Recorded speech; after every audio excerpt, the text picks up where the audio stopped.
I feel like majority of the time when I'm filming these, I'm outside on my porch, and here I am again. But I wanted to do a things I do care about video. Number one is spending time with your parents. Growing up, I feel like we were our parents' best friends and they were ours, and even now I feel like I can talk to my parents about anything, especially my mom. I can literally tell her anything, like literally anything at any time of the day. Like, she's my best friend. Even I remember before I got married, we would always stay up and have tea with our parents and talk to them about literally everything.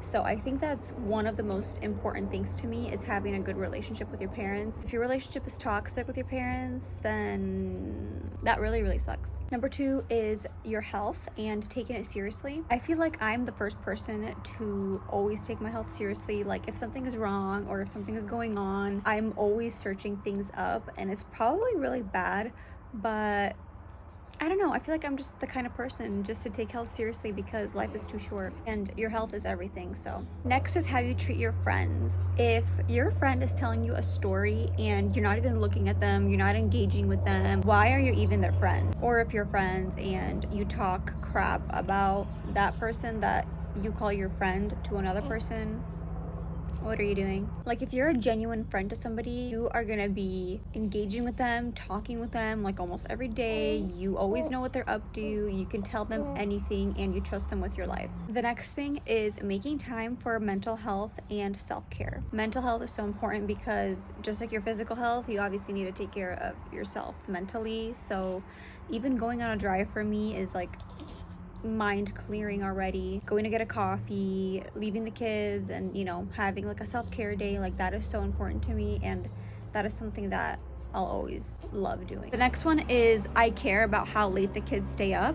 I feel like that is just something that is always gonna be in my blood. I don't know. I will tell you the truth. Right now it's different, and the kids go to bed later than usual because it's summer, obviously.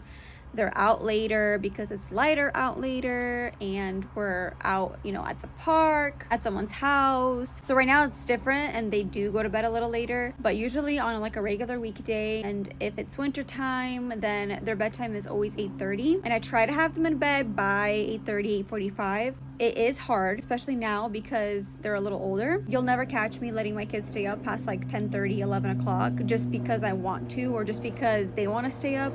But to be honest, my kids are always tired by like 10:30. That is just something that is like always important for me also, just having a good bedtime. Like I said, unless we're out somewhere. The next one that is also along those lines is having the kids sleep in their own beds. Like, I don't know how some parents co-sleep. I mean, obviously that's up to them. Like, you do whatever you want and whatever works best for your kids.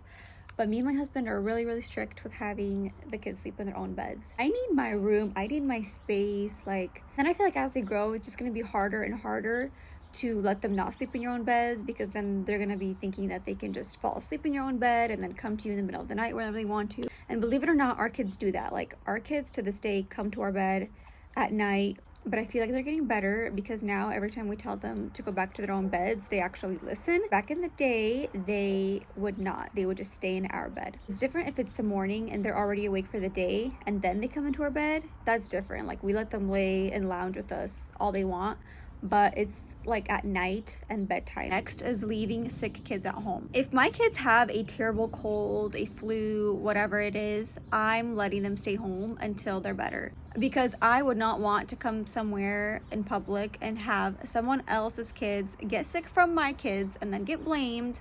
And just in general, like, who likes the kids? Nobody. Last thing is I care how my kids are dressed and how my kids look on their faces. I have to make sure the kids' faces are wiped and always clean if we're out somewhere. Even just at home, I feel like obviously I need to make sure that they're clean, but it's more if we're like out somewhere, if we're going to someone's houses, especially if they have like a cold and their nose is running. That is like the worst thing for me. I have to make sure their nose is always wiped, their mouths are always wiped, their faces are always clean, they're dressed nice. It is hard right now because Isla is in her I want to wear what I want to wear era, so she picks her own outfits. But I still try, like, especially if we're going to church, I still try to like match her outfit how I want it, not how she wants it. But I do genuinely care how they get dressed.